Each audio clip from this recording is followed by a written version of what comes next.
You ever notice how the world just can't help but laugh at the things they don't understand?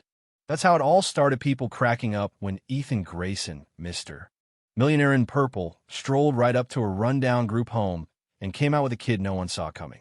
The first time he saw her, she wasn't sitting there with that look of wanting to be rescued, nah. She was perched on a broken curb in front of the home, arms crossed, chin up, as if she owned the whole block. For years old, dark skin, fire-red sandals, wearing a shirt that had seen better days. But her stare, man, that stare had more edge than the suit Ethan was wearing. And let me tell you, his suit was so loud it nearly scared the pigeons off the wires. "Where's your mom, sweetheart?" Ethan tried, pretending to sound gentle, but the girl didn't even blink, just raised an eyebrow and shot back. "I don't know. Where's yours?" Yeah, that happened. And in that 1 second, Ethan knew he'd gotten himself into something he couldn't buy his way out of. Her name was Zuri. No one could tell you where she came from, parents unknown, no birth records, nothing but sharp eyes and this silent challenge burning in them. The staff whispered about her, said she gave them chills, quiet but never timid, the kind of kid who only talks when she's got something to say, and when she does, you better listen up. She'd take broken stuff apart, fix it better than new, and not say a word about it. Ethan, let's be real, wasn't out there playing hero, just won some monster lawsuit, and his PR people practically begged him to soften his image. Adopt the kid, they said. Show you've got a heart. But he wasn't expecting her. Not the cute babies or the loudmouth toddlers. Zuri, the one who looked at him like he was an idiot in a purple suit.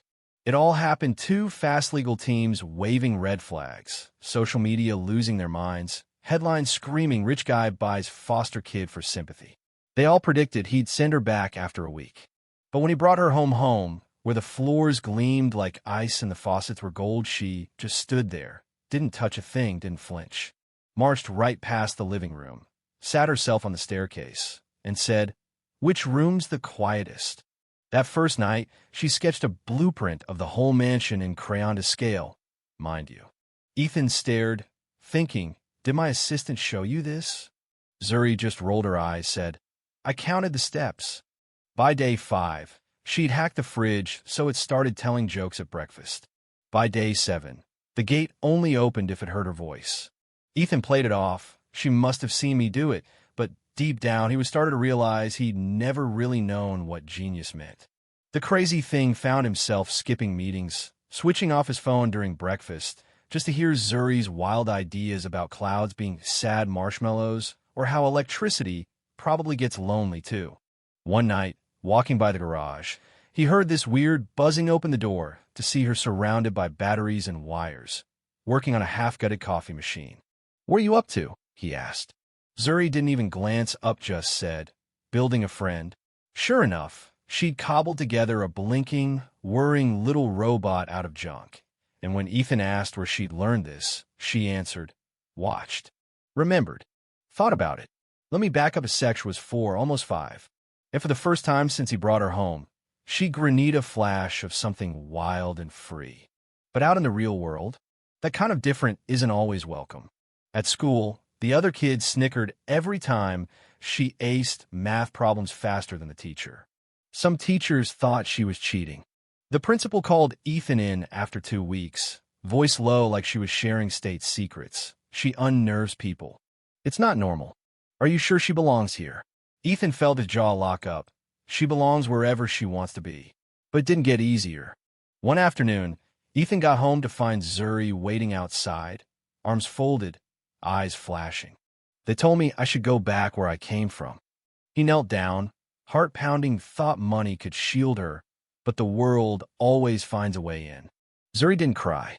She just stared, voice flat. Don't you get it yet? I'm not a doll. I'm not your project. I'm not here to make you look good. I know. Ethan managed, voice shaky.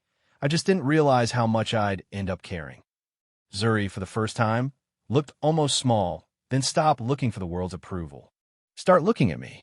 Right there, on those cold marble steps, under a sky melting into red and gold.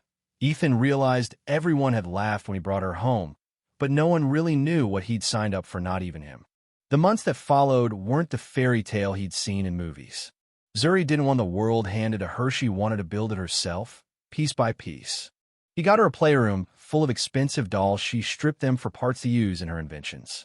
Hired a math tutor. She wound up teaching him about quantum logic gates.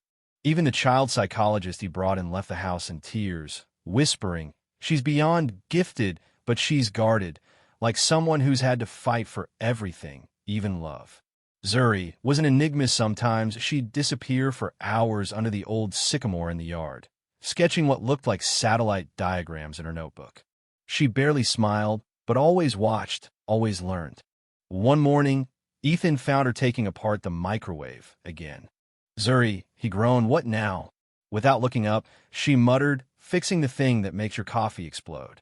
He stormed out, muttering about chaos, then stopped and laughed. She noticed what he never did. She wasn't just fixing gadgets, she was fixing him. Then came the twist. The National Robotics Competition, Zuri's idea, of course.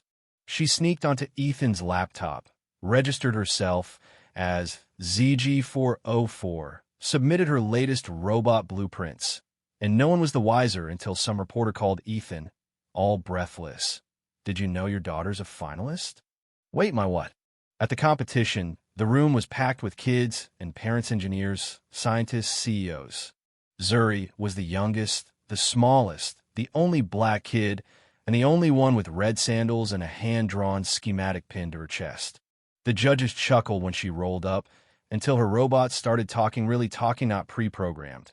Not a trick, but thinking and adapting in real time, built out of garage scraps and pure, stubborn genius.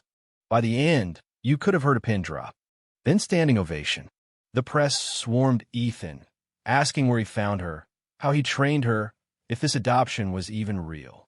That's when Ethan made his call.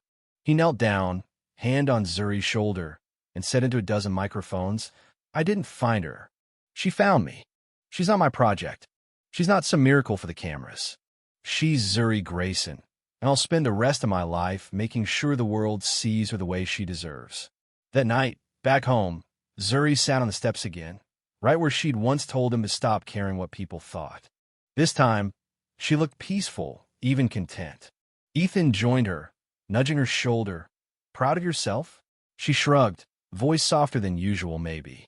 "I used to think I had to prove something, you know?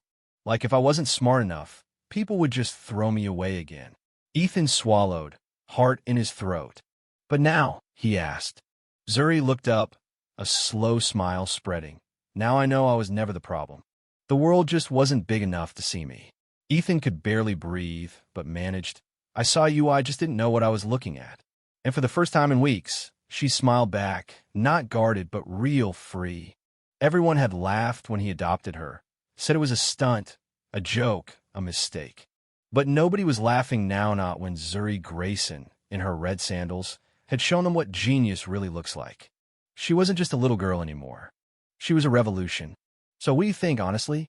Was Ethan right to defy what the world thought, or was Zuri always destined to break out? No matter who tried to keep her small?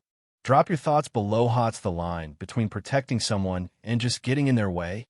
Let's hear it right or wrong. This is the kind of story that gets people talking. Stay kind, stay curious, and don't forget sometimes the punchline turns out to be a brand new beginning.